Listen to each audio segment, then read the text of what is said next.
Hello and welcome back to another episode of Getaway Day. This is episode 52. I am Mason, he is Gautham, and we are going to talk some American League West. So how you doing today, Gowie? I am doing great. Opening day, 10 days away now. Actually, this is a great time to be a sports fan in general, right? We got March Madness, NBA playoff hunt, NFL free agency and draft coming up if you're into that. And there's some hockey Uh, games, I think. Hockey, yeah, something like that. I think there's a MLS is just starting. World Cup qualifier going Uh, on as well. yep, sounds about right. Yeah. So, So this is like a sports fan's dream time of year. oh yeah. And I know your Cubbies have been down to spring training down there in Arizona, so you've been watching a lot of games? Yeah, I've caught a few of the games, and yeah, it's great to see baseball on TV again. Are they going to be any good? That is to be determined, but they have made more changes than any other team since the lockout. When we do the mini episode, you might need to do on the Cubs because they've just changed so much since. I don't. They still don't have any like shape to the team at all. They could be completely different by opening day. Who even knows? I was going to say they just traded off like three guys this week that they just Yeah. got, but oh well. We're not here to talk about the Cubs today, though. I say that, and then I'm going to immediately talk about the Cardinals. Eh. So I won't go on this one too long because I think that I could talk about this one for days. But as of last night, Albert Pujols is officially back with the St. Louis Cardinals. He announced today it will be his final season. So both Albert and Yachty are on their farewell tours for sure. Waino is expected to retire after the end of this year, but he's not actually said that he's going to. So this is it's going to be huge this season in St. Louis, and don't know how I feel about Albert from a baseball fit.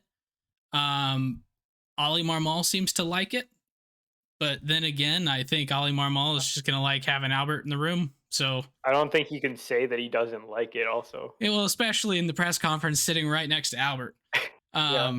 That'd be a little awkward, but no, but so that's going to be exciting. Opening day is going to be amazing.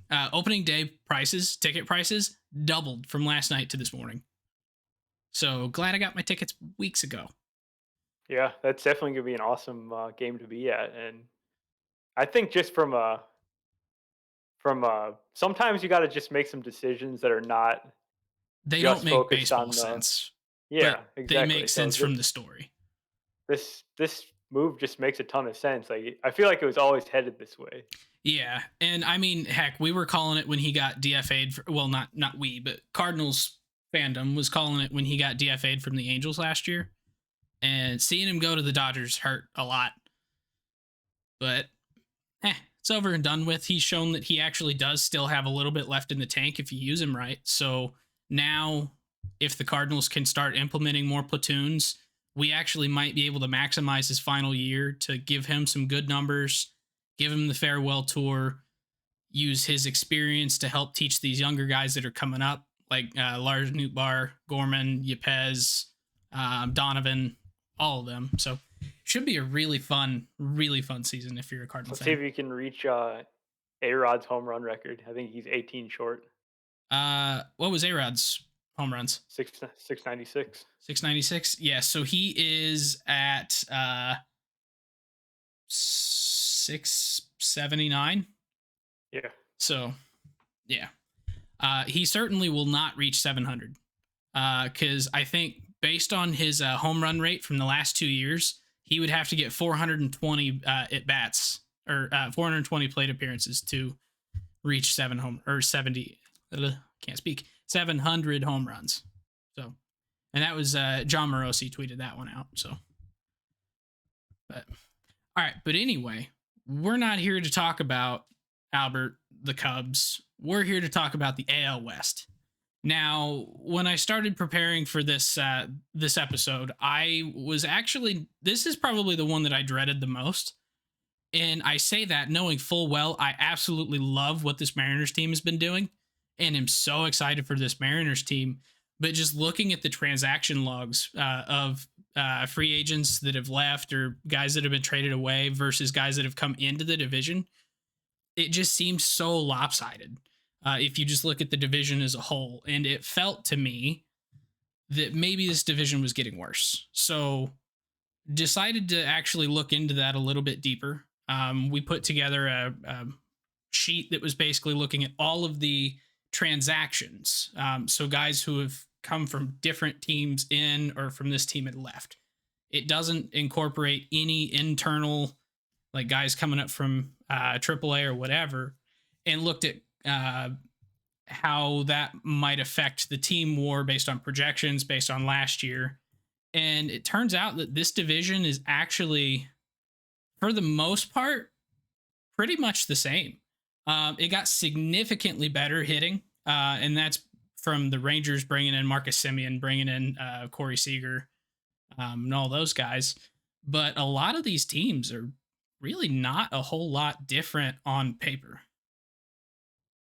And I guess, I don't know if you've got anything you want to add to that before we get into Yeah. individual teams. Well, just like the major moves kind of make sense because you lose a superstar from the division, or you lose a few superstars in the division in Carlos Correa from the Astros, and then also the Matt Chapman, Matt Olson from the A's.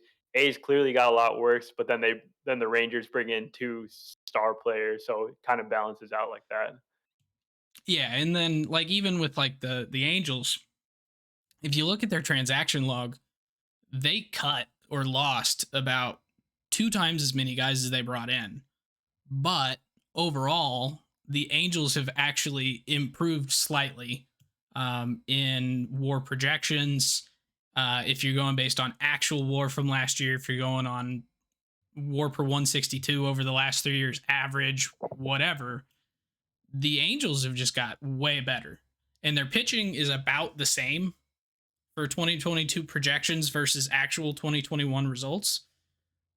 But their hitting's improved significantly, which is weird because I they think didn't we'll address get hitters. into why that is when we talk about the Angels, though. That's fair. So we'll come back to that then. So I guess let's get right into it then with the team. And do we want to start with the Angels or do we want to start with the Astros?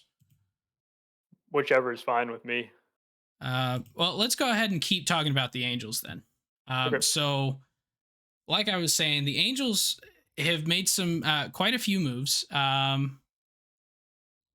Picking up Matt Duffy, Tyler Wade, Noah Syndergaard, Michael Lorenzen, Ryan Tepera, Aaron Loop, and Archie Bradley. So 2 starters, 3 relievers, 2 infielders, and then lost guys like Alex Cobb, Steve Cishek, Dylan Bundy, quite a few relievers that were not the best. So, thoughts? Yeah, so for the first time in a long time or ever that I can remember, I kind of like the Angels rotation a little bit this year. So they got Otani back. He was great as a pitcher when he did pitch. They're using the 6-man rotation mostly for him, but also for their other young pitchers, just to keep them fresh, not have quite the workload that you would have in a normal 5-man rotation. And they bring over Syndergaard, who's coming back from the Tommy John. He's been really good in the past. He's been kind of an elite pitcher. So if you can get back to that level, you've got a really nice 1-2 punch. And then the rest of the guys are a little bit unproven. In the case of Michael Lorenzen, the guy hasn't started since 2015, I think, with the Reds. So he really hasn't done the starting thing in a while, but he is a talented pitcher. So I'm not ruling out that he'll be good, but I don't necessarily think he's going to be amazing. Um, it's the younger guys that have me kind of excited. Patrick Sandoval, Jose Suarez, and then Reed Detmers. They're all lefties, and they all have showed that they can actually be pretty good pitchers, and they're just going to need the experience to show it. Yeah, and I think you're right on point there with this is the most exciting rotation they've had in a long time. And there's questions there around Thor's health, as there's been for the last couple of years. There's some really, really good his start today gave me a lot more confidence that maybe he's actually back and healthy. Today he threw 60 pitches in 3 2/3. His fastball was averaging about 94, 95. So he I don't was know if I going love out. that. I don't know if I It's love it hearing that. it's a bit low, but A little low for him, yeah. it's still early in spring training. He went out and threw 60 pitches, like, and he had really good results today. 4 Ks, 1 hit, 1 run, and it was not an earned run. So, It's such an unusual spring. Is it early in spring or is it late in spring? Because well, it's almost opening day. it's almost opening day, but I feel like for pitchers, it's still early. Oh yeah, like they're definitely gonna take some time, and I feel like the six-man rotation is gonna help the Angels here, and even so, they might not be up to the full um, workloads early on in the season. I think they're gonna start these pitchers pretty slow. Yeah. But so hopefully Thor gets his velocity back, but from a depth standpoint or like depth of game, there he's at least going out and he's throwing 60 pitches and he's feeling great. And so it gives me a lot of confidence there. So um yeah, so then their bullpen is basically entirely remade this year too. So this might be the best just overall pitching staff that Los Angeles has had in what 10 years, 15. Yeah, I don't even know I when. mean, when's the last time they had a good pitcher? 2005 Bart, Cy Young. Jared Weaver was pretty good. Yeah, I could hit Jared Weaver's 68-mile-an-hour fastball. That's rude. How fast did he throw? Like 87? Yeah, he was in those later years. He was his fastball was like 85 or something Yeah. ridiculous. Like I actually have a chance to foul off some of his fastballs. But no, he was really good when he was young though. But yeah, like Ryan Tepera, Aaron Loop, Archie Bradley, all new to the bullpen here, but throw them with Raisel Iglesias. Mike Myers is a serviceable reliever. He's not incredibly good, but he's been around a while and has shown that he can He's pretty stick in the good. majors. I like him. Has he actually? He's Like had some good I remember him stretches being for sure. I remember him being just kind of okay at best in St. Louis, and to be honest, He I got a don't lot really. better after that. Did he? Oh, good for him. Yeah. I'll have to start paying more attention. But But yeah, I think bringing back Iglesias, they definitely committed a lot of money to him. Like he got a 4-year deal, I believe, after his best season ever last year in his first year with the Angels. So I think it's a really strong bullpen actually, and the guys you mentioned are all they're kind of old, but they've been doing it for a while. So I I have mean, some faith in the bullpen. Archie's not even 30, to be fair. He's not old, but like Tepera and Loop, like they've been Yeah, doing this for a while. those guys have they've been around the block a time or two. So, what do you think about the lineup? Because this is where I personally have the biggest heartburn, I guess. There's positions that I wish they would have gone out and addressed, and they didn't.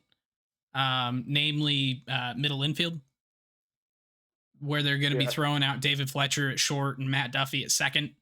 Technically, they did address second by bringing in Matt Duffy, but I'm not thrilled with it.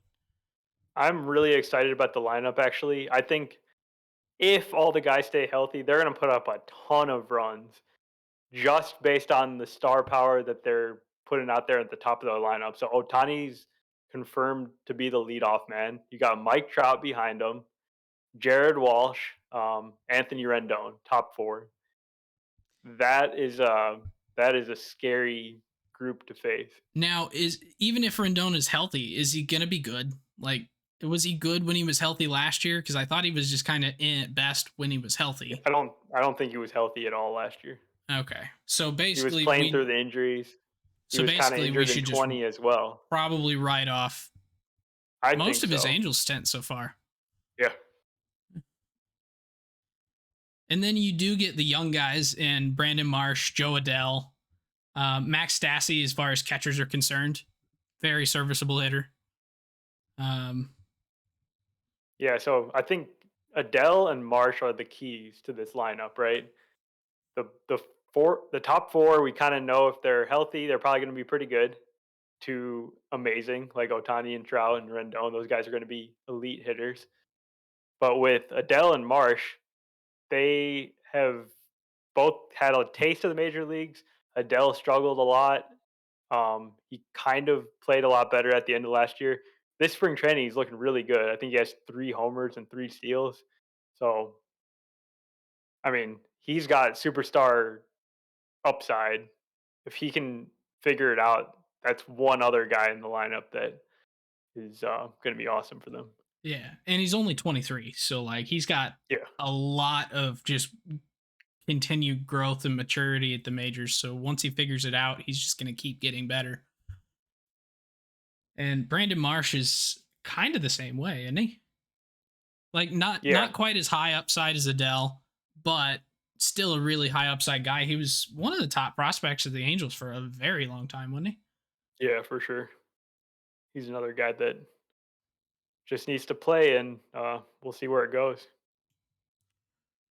Yeah, but then they don't really have a lot of bench depth that I'm thrilled with. I kind of think that if they lose a starter, they're kind of screwed. Is like their backup infielders, Tyler Wade, who we've discussed when we thought he was going to be the starting shortstop. My thoughts on that.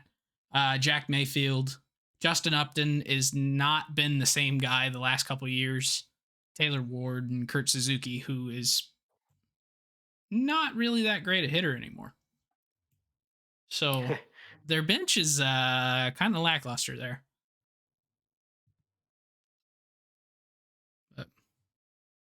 But overall, better team than last year, worse team than last year.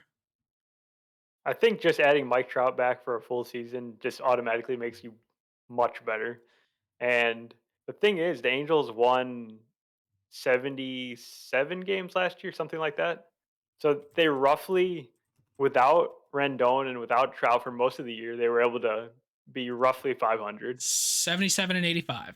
You add those two guys back and just assume their health, like I've been saying over and over here. But that makes me think that this team can go over 500, like no problem about it.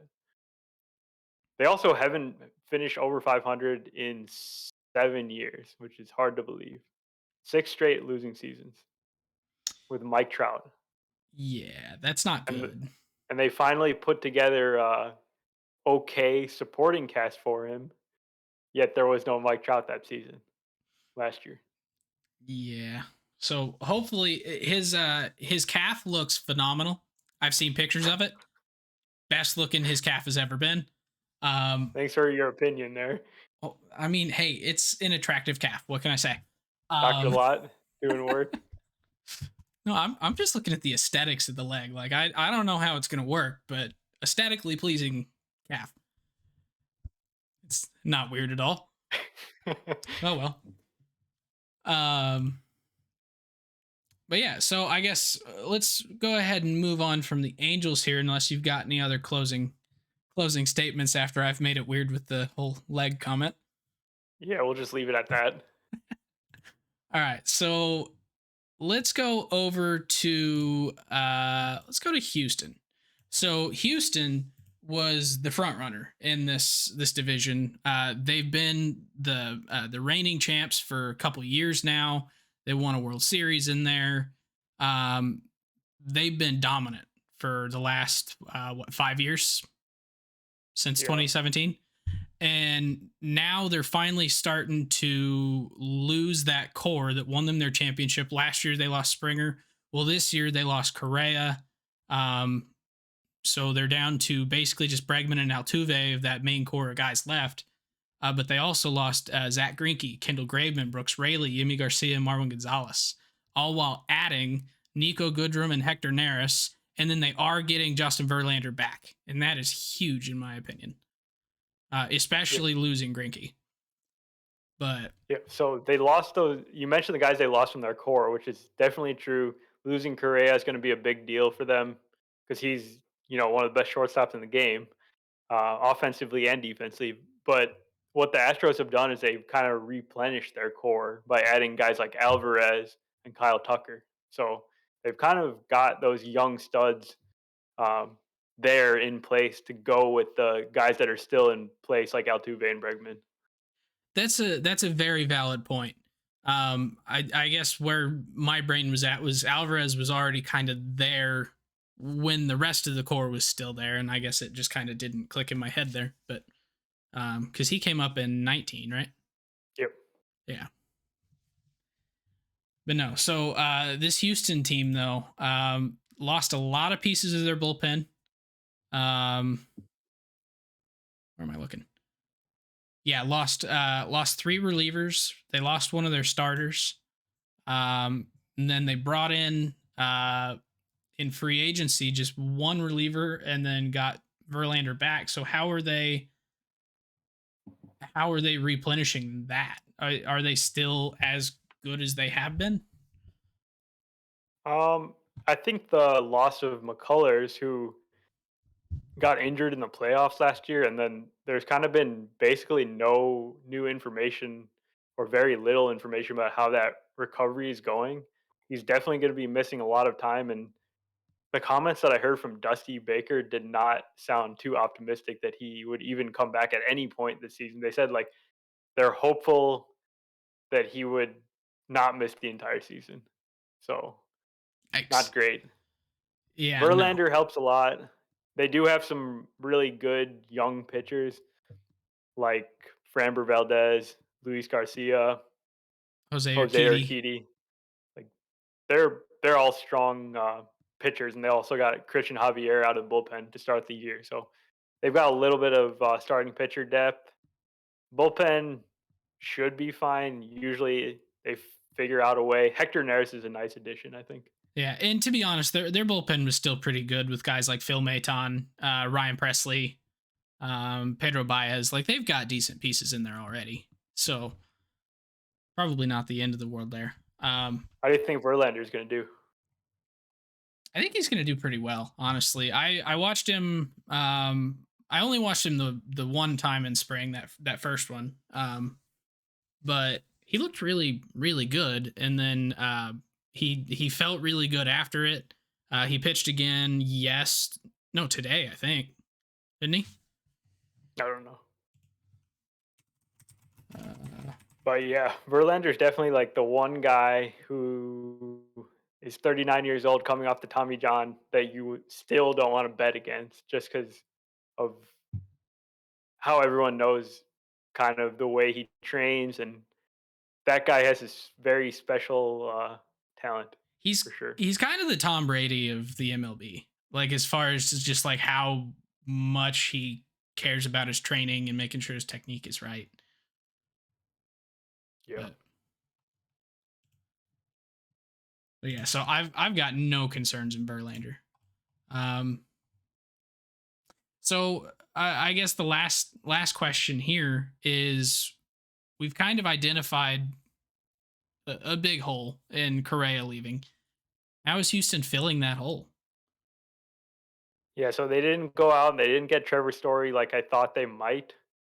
They're, they're going to try to fill that internally with one of their own guys, Jeremy Pena. He has zero experience in the major leagues. He's going to be basically given the shortstop job out of the gate. He was a third round pick in 2018. A lot of people really like him. He's definitely not the biggest name prospect, but he's got some very interesting tools. He's got some power. He's got some speed. So, and he's supposedly a great defender. So they hopefully won't lose a whole lot defensively from Correa, who rated out as basically the best in the league last year. Good deal. All right. If you ready to move on to another team, or you got any other thought? All right. So let's go ahead and get the elephant in the room out of the way here. The team we've talked about a lot, and the Oakland A's. So the A's last year finished 86 and 76. It's a pretty good record for not really having that great of a team. I mean, they had Elvis Andrus at short. He did not pan out. They traded Chris Davis for him, and then Chris Davis got DFA'd, and they picked Chris Davis back up and had him out and left. Like, that team had a lot of holes, and they finished 86 and 76. So in theory, they could have put in a little bit of work, got some good pieces, and then competed in this division, right? Yeah, that would be that would have been nice to see. Yeah, and instead, they go out and they trade Chapman, Olsen, and Bassett. They don't bring back Canna, Marte, Chafin, Sergio Romo, Jake Diekman, Jan Gomes, Yusmeiro Petit, or Trevor Rosenthal. All of those guys were or had a positive WAR, with the exception of Jake Diekman, who was only negative 0.1. So like, all those guys were good major league pieces last year, and they just let them all go or traded them away. Didn't put any money into it. And then they got Eric Thames, who had a minus 0.7 WAR last year with Washington. He was in Japan last year. He tore his Achilles, so Maybe I he was hasn't looking at, been. I might have accidentally looked at 2020 then and read that as Yeah, 21. I think 2020. He was with Washington. Sheldon Noisy, who they claimed off waivers from the Dodgers, minus 0.6 WAR. Their two plus players, in air quotes, Billy McKinney, 0.3 WAR last year, Stephen Vogt, 0.1 WAR last year, and then they did get Brent Honeywell Jr. from Tampa, who only Bad news pitched. on him today. Is he hurt again? Yeah, he hurt himself again. He's probably going to be out for a while. Oh my goodness! Another elbow problem. So he's only pitched 5 games. It might have been it might have been 11 actually. Yeah, guy was a no, former top prospect. He's pitched 3 games, I think, in his career. And he's 27 years old. This guy's been a prospect for so long, it's hard to believe. Yeah, 2 starts, 3 appearances for 4.1 innings last year. The number of surgeries this man has had on his arm, it's actually very disheartening. Like, I feel so bad for him. He just keeps getting hurt. Yeah. No, the lineup is not good in Oakland at all. This is a rough situation. I think Jed Lowry, who they also brought back, he might be their best hitter in the lineup right now. Yeah. Yeah, when you're thinking about making an argument that Sean Murphy is one of your best hitters, that's probably not a good thing. He could very well be good. Like, he's one of the few guys that actually has some potential in this lineup, but he hasn't really shown it yet. He's definitely not the best. And I still would like rate him more on a catcher scale anyway, as far as good versus bad, because like, he brings so much value to the team other ways that, like, even if he kind of sucks at hitting, he's still one of your better players. But I don't think Sean Murphy's going to be an elite hitter by any means. But yeah, no, this lineup sucks. Tony Kemp, Elvis Andrus, Sean Murphy, Seth Brown, Jed Lowry, Stephen Piscotty, Eric Thames, Kevin Smith, and Christian Pache, who both came in from trades for the Mats. Yeah, so I think that's really the thing to watch with Oakland. See how these young guys that they brought in, see if they're anything. See if Kevin Smith, guy that was kind of blocked in Toronto, if he gets a chance to build on his really good 2021 season in the minors with Toronto, AAA. And now he's basically going to get the everyday job at third base, or potentially even play shortstop for the A's. And then Christian Pache, another guy that was part of the Olsen trade. He's going to get everyday playing time in center field and really get a chance to. We'll get a chance to see if he is, you know. Yeah. The one other thing that I think is going to be a key here for Oakland, as far as how much worse they get, is at what point in the season they trade Sean Manaea and Frankie Montas. Do they still try and work out a trade before the season starts? Are they trade deadline guys? Is Frankie Montas going to stay the whole season because he has another year? I think it's written in the stars that Shamanaya is gone before the trade deadline, right? I would think so, yeah. It seems like since they haven't made the trade yet, that they're probably going to both start the season with the team and then get traded mid-season sometime. Yeah, which to be honest doesn't really make a whole lot of sense to me. If you've already sold off the rest of the farm, why keep two horses? Maybe just to see if more teams will be interested mid-season that are trying to make the playoffs. I don't really know. Yeah, I still feel like your value is probably going down unless they're like, Yeah, and there's always the risk that they pitch a lot worse too or get hurt. So yeah. So if I were them, I would try and work those trades now, but oh well. I'm kind of surprised that they're not going to try and stretch out AJ Puck. Or is that just because of injuries and stuff that they're going to probably leave yeah, him he in the keeps getting. bullpen? He's another guy that's had a lot of injuries. So I think they're gonna try to work him to the bullpen now. Seems like his chance to start is gone. Gotcha. But yeah. So I don't have a whole lot of faith in the well, I was going to say the 2022 Athletics, but really the Athletics for the foreseeable future. I don't really know how this is going to work out. Like their farm system is kind of crap.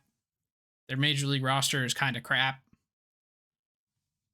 Eh, like That's the A's way, though. Billy Bean and David Force, they've been making it work in the past. So I wouldn't be surprised to see the A's good in a few years, but we're definitely a few years away. This is a true rebuild situation. yeah.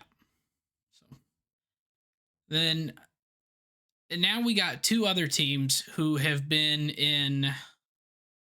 One of them's been in a bit of a rebuild. Not a bit of a rebuild. One of them's been in a rebuild, and the other one has been not so much trying to rebuild, but compete while rebuilding at the same time. So let's start with the rebuilding Texas Rangers. This is probably the most improved team in this division. Both just in my opinion and mathematically looking at war projections, last year's war for guys that they've added and lost. Um, this Rangers team is adding about 13 war on the position player side, and about 3.5 to 4 war on the pitching side, through moves such as adding Marcus Semien, Corey Seager, Mitch Garver, Cole Calhoun, Brad Miller. Then in the pitching staff, John Gray, Martin Perez, Greg Holland, Garrett Richards, all while really only losing Isaiah Kiner-Falefa. Like Jordan Lyles is gone, Fulte's gone, Brock Holt, Ronald Guzman, but they really didn't impact much. So Yeah, and those first three guys you named, like that's that's the top three in their lineup: Simeon, Seager, Garver. So their lineup was essentially what the A's lineup is now. Last year, it was probably the worst lineup in the entire American League. And now they add three real good hitters and two star players in Simeon and Seager, and then Garver, a guy that just has massive power for a catcher and really for anyone. So I like well, that top three. and And then then there's adding some Brad other Miller. interesting guys.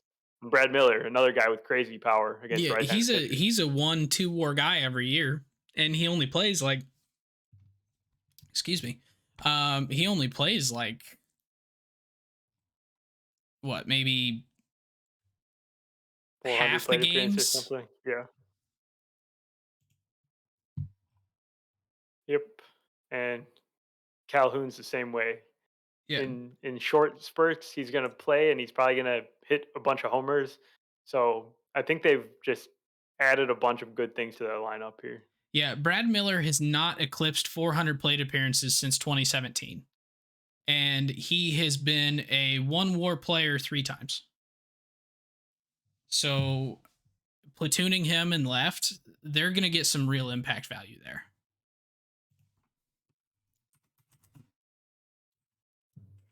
But um Yeah, so I guess the the lineup is a lot better. They still have some holes in guys like um really in their outfield. I think they could probably improve a bit.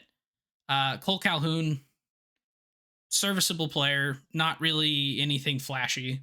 Um, but I don't know. Then I start to kind of, once you get past those really top four guys, I don't really have as much faith in them, but I think they're getting better and they do have a lot of prospects. Now, what do you think about the rotation? Or the pitching staff as a whole now? Uh, it's very sketchy, I guess. But I do kind of like what Texas has done. I think they've had some good success with making pitchers better, like Lance Lynn. Um, there were a couple other examples. Kyle Gibson, they made him a lot better. And Mike Minor, they kind of revived his career as well. So They did break Klubat though. that wasn't them. I think that was the I think that was Cleveland breaking him and then trading him right after that. That's like their thing. That's fair. So there are some interesting guys in this rotation. John Gray, everyone's been wanting to see what he can do outside of Coors Field for full season. So we're going to finally get to see if he's what he was hyped up to be as a prospect in some normal environmental conditions. Dane Dunning, guy who was a rookie last year, showed some good stuff. And then some other young guys as well, like Taylor Hearn and AJ Alexi. They're other pitchers that are going to get their shot here in a pretty wide open starting pitcher department. And then I cannot even believe that Martin Perez is only 31. How is that even possible? This guy feels like he's been around forever. I uh, honestly thought that him and Pineda were like the same age. And wait, now that I've said that, you're going to tell me Michael Pineda's not that old. He's definitely older than 31. Okay. But yeah, there's definitely still some work here in the rotation. I think a lot of fans a lot of Rangers fans wanted them to go out and get Kershaw, which would have been huge. That being said, I still think they do have some pieces that could get them through, and couple that with the superstar power at the top of their lineup. I think they have a shot to be competitive this year. They're probably not winning the division, and I think they're going to have to address their bullpen, because looking at their bullpen, there are three names that I like could actually tell you anything about. That would be Greg Holland, who I don't have a whole lot of nice things to say about, but that's just personal things. Garrett Richards, and then Colby Allard. Outside of that, like, I don't know any of these guys. They could be good, they might not be. But so I don't know. But then we get to, unless you've got any other comments on the Rangers there, I like what the Rangers are doing generally as a strategy. They may not be the most competitive, but they did actually go out and get they spent in free agency basically. So yes. they know that they're not being short-sighted about it, saying like we're not competitive now, so there's no reason to spend. They're spending on long-term guys that are going to help them in future seasons, not necessarily just this one. So I think it's the right. They're headed the right way. They've got some really good pitching prospects that we didn't even mention in Jack Leiter, Cole Winn. So Oh yeah, maybe 2023 is their year. that's a valid point. And honestly, Cole Winn actually might come up this year, wouldn't he? I think he definitely will. And so he could potentially be a huge piece of this rotation going forward this season. Yeah, I just really want to see how this pitching holds up. Like, it's not, no one's really expecting to be good at all, but they might be a little bit surprising, I think. Yeah. And yeah, actually, there's a comment here in the chat that's a really good point about Texas. Like, there was I think a bit more hope with Texas with Josh Jung coming up this year and being productive, and then he ended up I can't remember exactly what his injury is. Shoulder. shoulder injury. So that is going to be a huge setback for them. Not getting their I think the guy that they were anticipating on being the longtime third baseman, or the third baseman of the future there. So now they're going to be rocking out. Andy Ibanez. Yes, Andy Ibanez. So he's just keeping the seat warm for when Young comes back, and he'll definitely be a big part of the next great Rangers team. Yeah. So lots of good things to look forward to if you're a Rangers fan. There's still some outfielders that I think have been bouncing back and forth between the majors and the minors that may make an impact. Guys like Leody Taveras. I don't know really what he's going to end up being long term, but he's been a well-regarded prospect in the past. They do have Jake Marisnik, who is a non-roster invitee to camp, so he may break camp. So there's definitely things that I think they could play around with this year to try and field a pretty competitive team in this division. But then I think let's move on to our final team in the Seattle Mariners. So this team is probably not, or it's not the most improved, but it's the team that I am most excited to see how it gels. So Seattle, after having a really surprisingly, oops, I have clicked the wrong button. After having a really surprisingly good 90 and 72 2022 with essentially a run differential of like 0 or something like that, they went out and added Adam Frazier, Jesse Winker, Eugenio Suarez, Robbie Ray, and Sergio Romo to that team. And they lost some good pieces in there, like Tyler Anderson, Yusei Kikuchi. Sean Doolittle was decent for them. Same with Joe Smith, but then cutting loose guys like Jake Bowers and Shed Long. So overall, that is a huge net plus for that team. Yeah, I love the additions lineup. I think Jesse Winker he's kind of like the missing piece in this lineup. They definitely needed a guy that's going to get on base a bunch, hit in the middle of that lineup, and then a power guy in Suarez, who I think is going to bounce back. Yeah, there's even though he's not getting to hit in Cincinnati any longer, but I think he's got the power to still hit 30 bombs, and like they need that. They need some power in this lineup to go along with Haniger.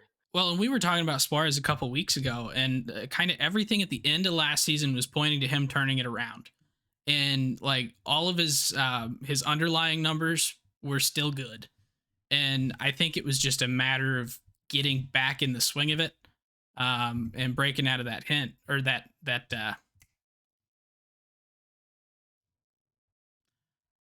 I can't even think of the word that I'm trying to get. Break out of that slump. I don't know why I said break out of that hit. Oh well. But yeah, no, I really like this lineup this year though. And then to think that they're going to add J-Rod at some point this year. I think he's ready. Like they should just put him on the opening day lineup. He looks so good in spring. Well, they're not going to do it, but I wish they would. They actually might. Like Jerry was saying something today that was kind of giving people the impression that they're thinking about it, which if you know anything about the way that the Seattle Mariners treat their prospects, that's not something they would have thought about doing all of 2 years ago. Well, he's saying it because he needs to say it. Well, he can't say no or not. He's not even under consideration to make the team. He's not like Kevin Mather. Come on, he's got some. I don't know.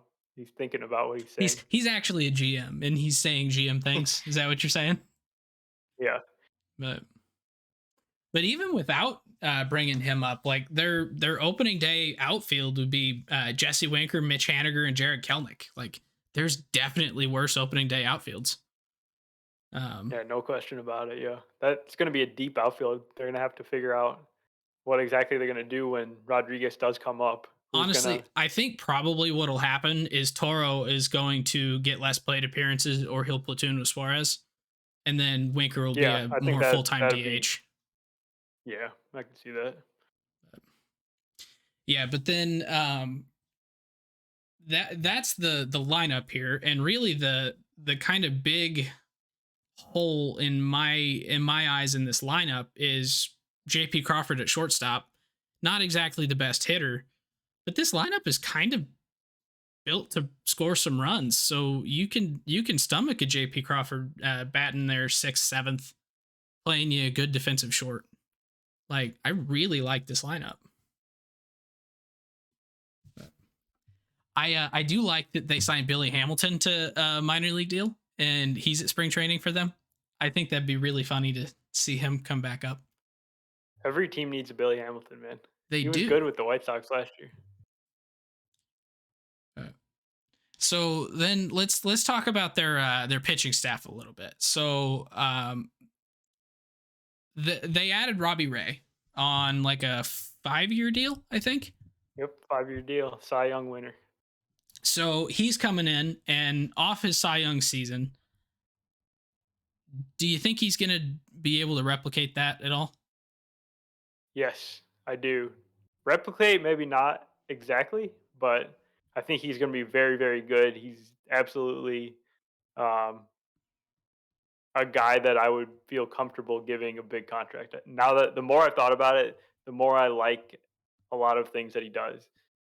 Even if he ends up walking more guys he had than he did last year, which was by far a career low, I think he can still strike a ton of guys out and just be overall just a workhorse kind of pitcher because he's always had seasons where he's pitched a lot and he's a perfect kind of leader for this group of pitchers Yeah. that's And really then young. and he's basically taking the ace role from Marco Gonzalez, who is now their number 2.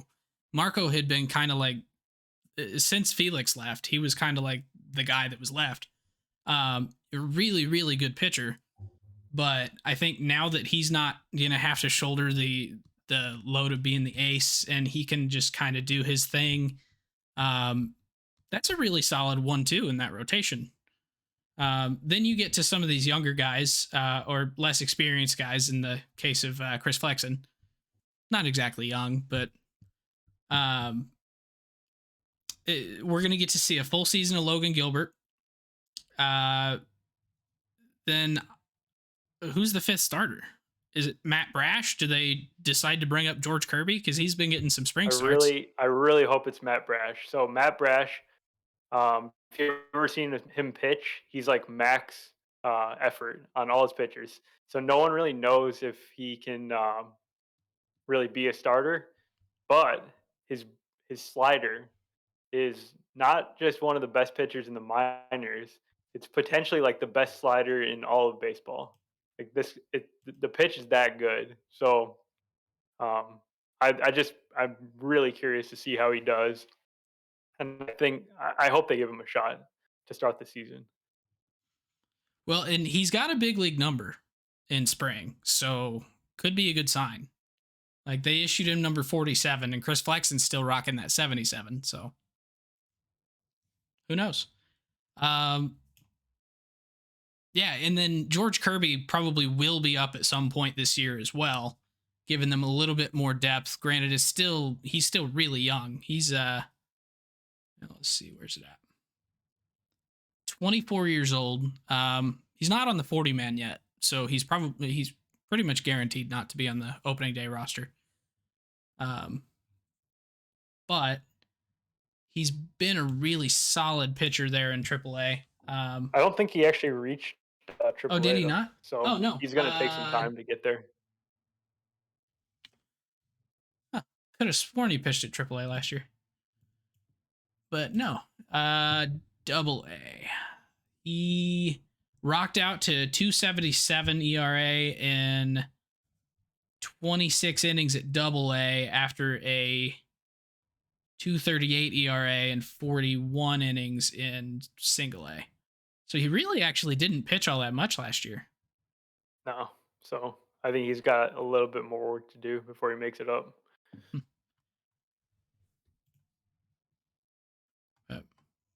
Oh, they do have Asher Wachikowski though. Oh no, Asher time. Asher time. Um, yeah, and then their bullpen, Super um, bullpen. They're trying super to build one. bullpen. It's pretty super good. Seawald, Diego Castillo, Ken Giles, Sergio Romo. How many closers is that? 4?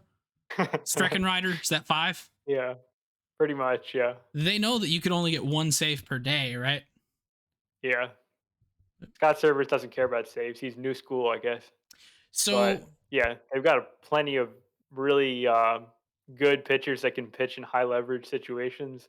I think that's going to be a big strength of the team.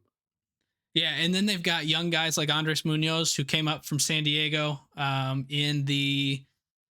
I think that might have been the Austin Nola trade. Yeah, it was. Um, Both Munoz and Ken Giles are both recovering from TJ. So this is their first season back. They're both, high velocity guys, and they're definitely going to play a big factor in this bullpen this year. yeah. And it looks like Justice Sheffield. I thought he was a starter. When did he get transitioned?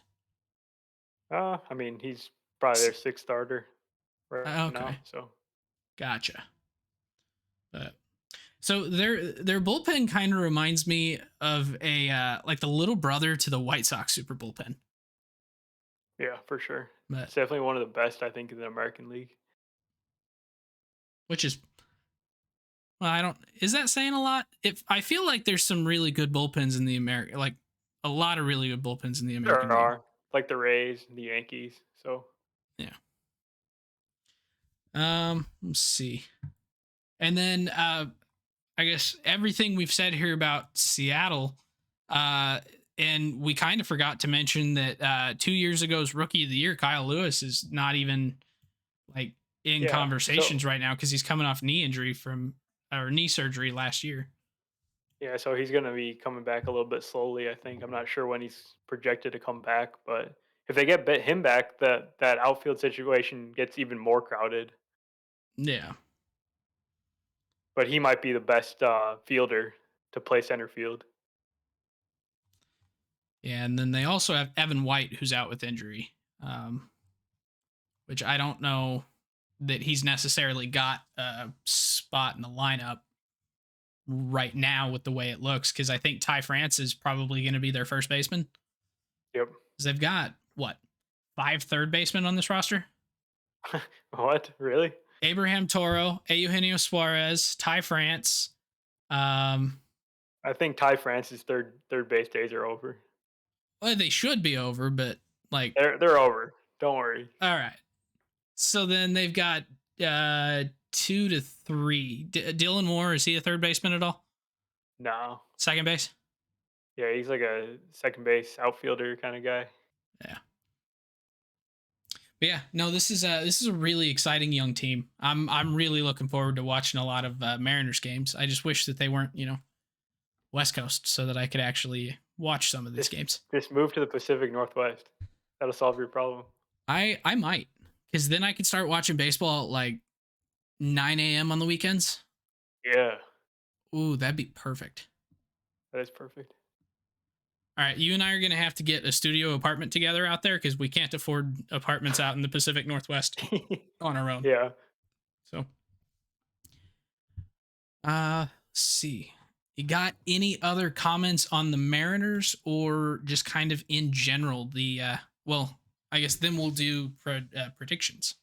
So, Based on some things that I've seen out of Mariners camp, I feel like this team's really kind of vibing the right way. They're just really confident about everything that's going to be coming soon and what they have now. So, yeah, I agree. It's just going to be a really exciting team to watch this year. yeah, and something we were talking about kind of before the pod is there's kind of like there's a couple teams that are like the most watchable teams in baseball, just kind of in general. Like they're going to be good. They come out and play every day.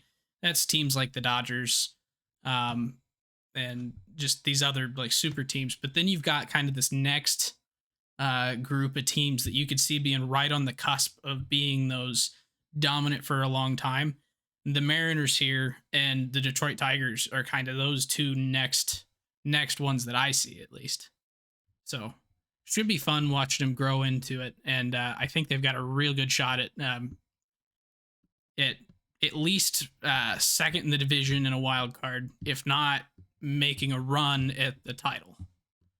So I guess that being said, how do you see the 2022 AL West shaking out? Okay, so I think I'm going to be. This is probably the boring pick, but I'm going to say the Astros win the division again. I still don't think that they've fallen off that far. Getting Verlander back is going to be a huge help to the team. No reason to think that they're going to be anything but the best in this division. I don't think the other teams in the division have done enough yet to close the gap. Not that they can't in future seasons, but right now I think the Astros are still on top. Number two, I think the Angels.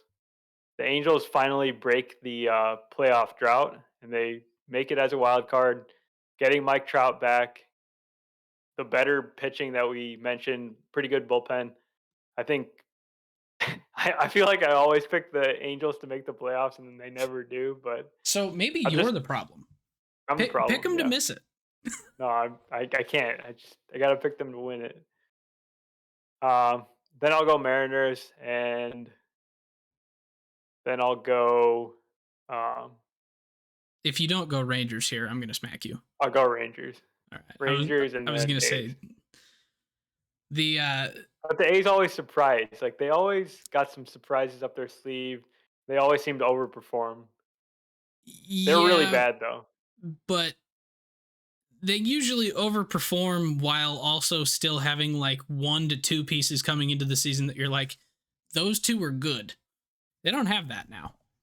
No. So I'm actually gonna list mine in reverse order here. So last year the Oakland A's went 86 and 76. The Texas Rangers went 60 and 102.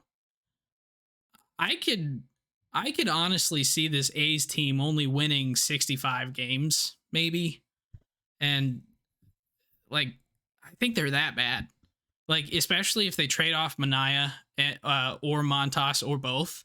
Like, Yeah, that'll be really rough. Their bullpen is not really great. They've lost basically anyone good out of their bullpen. Their rotation would be down to, I don't even remember who the third guy in their rotation is. Cole Irvin. Is it Cole Irvin? Probably. Yes, it is. Cole Irvin and Dalton Jeffries would be the only guys left. I don't see the A's being even slightly competitive this year. So they're my 5th place team. 4th place, I do have the Rangers. Now I have the Rangers at about 500. About. Plus or minus maybe 3 games. So 79 to 85 wins, I feel like is reasonable. If you win that many games, you're basically in the playoff race, actually. That would put them basically right where the Angels were last year. Because the Angels were 77 and 85. And I could see the Rangers taking that step from where they were last year to being where the Angels were last year. And then I'm basically just going to bump the Angels up to where the A's were at about 86 and 76. I think that they haven't really added a whole bunch of pieces, but getting the health back of Trout, of Rendon,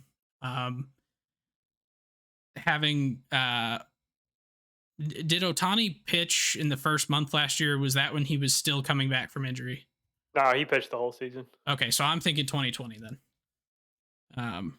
But yeah, I could see that team just naturally regressing back to an 86 win season. And then the Mariners, I think, overperformed last year, but I could wholly see them with a 90 win season this year. Like, they've done that much to inspire confidence for me. And then the Astros are about the same team, so 95 wins for them.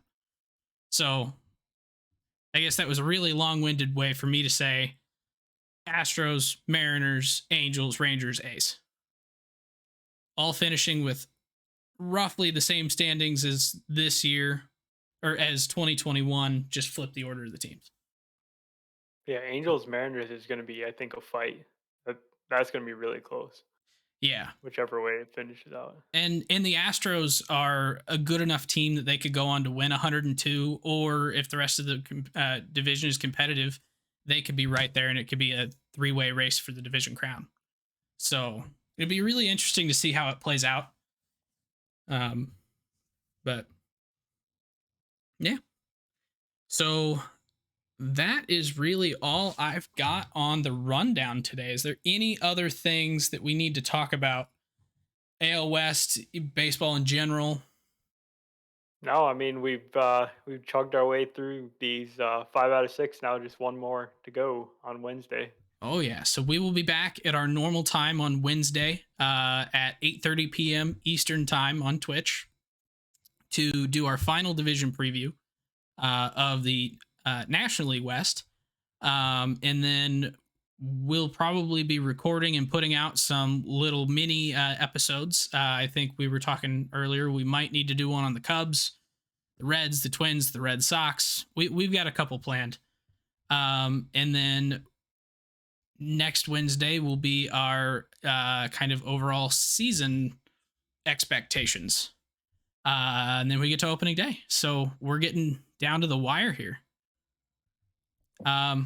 So yeah, so if you enjoyed this podcast, please make sure to subscribe on your favorite podcasting app or YouTube so that you don't miss any future episodes. Make sure you let us know your thoughts through the YouTube comments or leaving a review on Apple Podcasts or reaching out to us on Facebook and Twitter at Getaway Day Pod. Or you could join our Discord server, and I will link that in the Twitch chat here or on the YouTube video. And then I believe it is on our Twitter feed somewhere. So you could keep the conversation going there, kind of chat with us during the week. And I think that is enough of me rambling. So have a great rest of your night, and we will see you back here on Wednesday. Peace.